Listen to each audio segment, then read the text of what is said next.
अस्सलामुअलैकुम। क्या इमरान गवर्नमेंट का दड़न तख्ता होने वाला है? ऐसा मामला बन गया था, ऐसी सूरत हाल पैदा हो गई थी, लेकिन फिर किसने इसमें मदाखलत की, किसने कोई पैगाम भेजा, क्या कुछ हुआ क्या नहीं हुआ। पीडीएम से बाला बाला, पीडीएम में पीपल्स पार्टी को पहले तोड़ा गया और पीपल्स पार्टी इतने मासूम नहीं है कि वो टूट गए। वो उन्होंने भी अपने कुछ ले और कुछ दे की बुनियाद पर ये बार्गेन किया, डील किया, समझौता किया या जो कुछ भी किया, अपने पाँव पे कुल्हाड़ा मारा। इस वक्त हुकूमत तो बचा ली और कुछ उज़ैर बलोच को भी बचा लेंगे, कुछ अपने केसेस भी ख़त्म करवा लेंगे ज़रदारी साहब। तो क्या क्रेडिबिलिटी अवाम में जो है वो भी बचा लेंगे? वो ये भी एक सवाल है और वक्त बताएगा कि कब तक भुट्टो साहब का जो करिश्मा है उसको ये लोग चलाएंगे। वो आहिस्ता आहिस्ता तो ये उसको भी डंट डाल रहे हैं। तो अब आ जाते हैं हम मरीम नवाज़ के जो सूरत हाल है। मरीम नवाज़ जो इस वक्त लीड कर रही हैं पाकिस्तान मुस्लिम लीग नवाज़ को, और अपने वालिद नवाज शरीफ जो हैं साबिक वज़ीर आज़म, उनकी मज़ाहमती पॉलिटिक्स को, तो उसने थोड़ा बहुत गेन किया है, यानी पॉलिटिकली गेन किया है अवाम के अंदर। बाय डिफ़ॉल्ट भी है, कुछ उनकी मेहनत भी है उसमें। बाय डिज़ाइन तो ये है, उनकी मेहनत ये है कि उन्होंने उसमें बाकायदा कैंपेन चलाई और लीड किया, जगह जगह मीटिंग्स की, लोगों के साथ खिताबात किए और उसमें बड़े मुदल्लल अंदाज में और बड़े मौसर अंदाज में बात की। वो कि पैगाम उसमें उनका अपना ही था, लेकिन वो पैगाम कुछ थोड़ा सा मिलता जुलता भी था जो ग्राउंड रियलिटीज़ थी, ज़मीनी हक़ाइक़।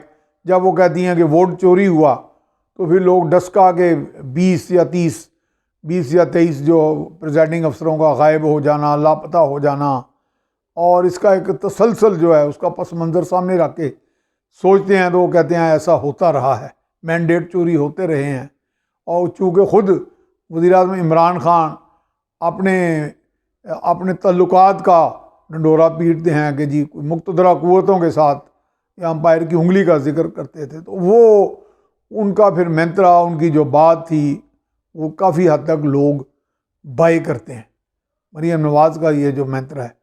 लेकिन बात यह है कि इससे हरगिज़ ये मतलब नहीं कि मुस्लिम लीग नवाज़ या मरीम नवाज़ अपनी जमात को, अपनी पार्टी को एजिटेशनल पार्टी बनाने में कामयाब हो गई हैं। जिस तरह माजी की एक पीपल्स पार्टी थी जो कोड़े भी खाते थे और उनके जो एक्टिविस्ट होते थे। ये ज़रूर है कि नून लीग में एक्टिविस्ट पैदा हो गए।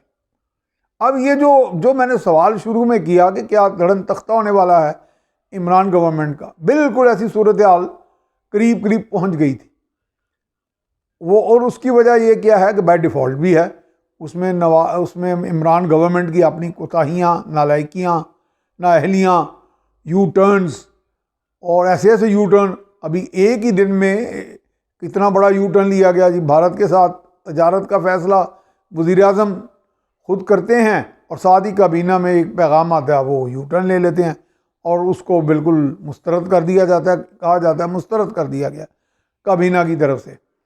तो ये सारी सूरत हाल अवाम के अंदर तो एक रिजेंटमेंट, एक नाराज़ी, एक मायूसी पाई जा रही है। और वो अवाम की जो मायूसी है वो मुनक्कस होती है आपके मुंतखब जो अरकान हैं असम्बलियों के, वो भी आप महसूस करें कि अवाम के आगे वो शर्मिंदा है। और मेरे इल्म के मुताबिक, मेरे अपने बावसूख ज़राए के मुताबिक, जो सहाफ़ती ज़राए होते हैं हमारे, और उसमें सियासतदान भी होते हैं और दीगर मुकामात से भी हमें ख़बरें आती हैं, उसको जब मैंने असेस किया तो ताज़ा तरीन ख़बर यह है कि बाकायदा पंजाब में और मरकज़ में तहरीक आने लगी थी अदम एतमाद, जिसमें उनके अपने PTI के रूलिंग पार्टी के बहुत सारे मेंबरान एक भारी तादाद में दोनों जगहों पे, पंजाब में भी और मरकज़ में भी, बाकायदा नून लीग के साथ देने के लिए तैयार हो गए थे। लेकिन फिर बरवक्त वही हुआ जो कार्रवाई की गई और 11th आवर मैं समझता हूँ पैगाम आया एक, वो पैगाम के बाद सारे झग वंगर बह गए। तो मेरा ख्याल है ये जो चूँकि सारे झग वंगर बह गए हैं तो PTI दी फिलहाल सत्ते खैरा ने दड़न तख्ता अभी नहीं होता, लेकिन अगर थोड़ा सा फिर कहीं से कोई पैगाम इसके बरक्स आ गया तो फिर दड़न तख्ता भी हो जाएगा। शुक्रिया।